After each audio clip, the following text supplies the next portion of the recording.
In the last movie, we added attributes to our model using a dialog box in Enterprise Architect. Some tools don't have a dialog box, but have a separate properties pane in the window, where the properties of elements displayed in the drawing pane can be edited.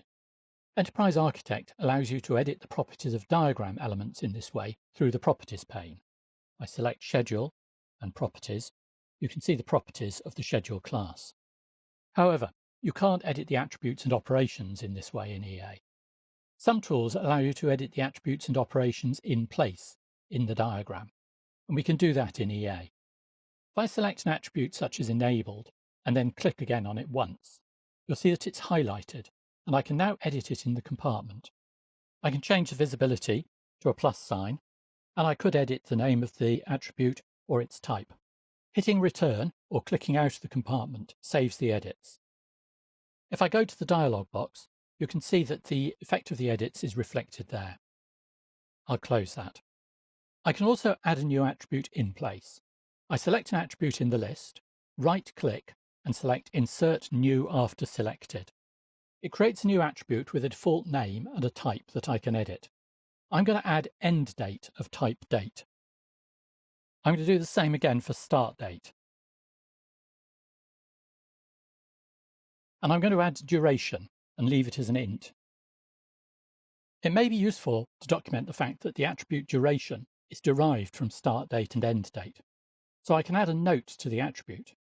To do that, I can go into the dialog box and make sure that duration is selected. Now I can add some text in the notes field at the bottom right. Duration is the number of days between start date and end date inclusive. I also want to set duration to be a derived attribute. That's in the list of properties in the lower left part of the dialog. I can change the derived property to true and close the dialog. You can see that the slash has been added to duration in the diagram. I'm now going to add the attribute events and set it to hold multiple values of the class timed event. To start with, I'll add the attribute as I've done with the others. Now I'm going to go to that list of properties at the bottom left. You'll see that there's a property called multiplicity. If I select the field alongside the multiplicity label, you'll see that a little box appears with 3 dots in it. If I click on that button, then a separate dialog appears and allows me to set the lower and upper bound of the multiplicity. I'll leave the lower bound at 1 and I'll set the upper bound to the asterisk, the unlimited value. When I close the dialog, you can see how that's represented in the diagram. Having made changes in the diagram, it's worth looking at the project browser over on the right. You can see the class schedule in the browser.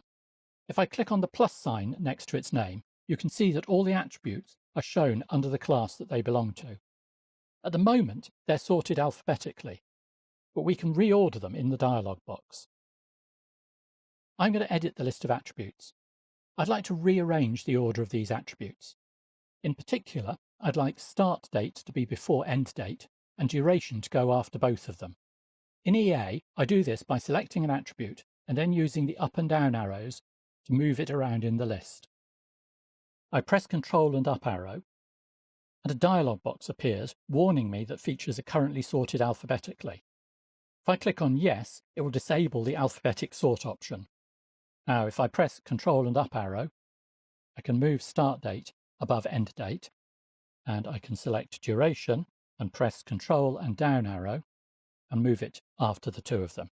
So I now have start date, end date, and duration in the order that I wanted. If I close that, you can see that that's also reflected in the class diagram, in the compartment for the attributes, and it's also reflected in the project browser over on the right. If you do want to sort things alphabetically, you can go into Options dialog under Tools, Options, Objects, and recheck the Sort Features Alphabetically feature. In this case, I'm going to leave it as it is. Now we're going to add some operations. The process is very similar to that for attributes. I start by right-clicking on the class that I want to add operations to, selecting Features and Properties, and then Operations from the submenu. First, I'm going to add an operation that adds a timed event to the array of events. I'll call it Add Timed Event, and it will take a timed event as a parameter. Note that it has a return type of int by default. I need to change that. I can select none from the drop-down list, or I could type in void if I wanted to show that.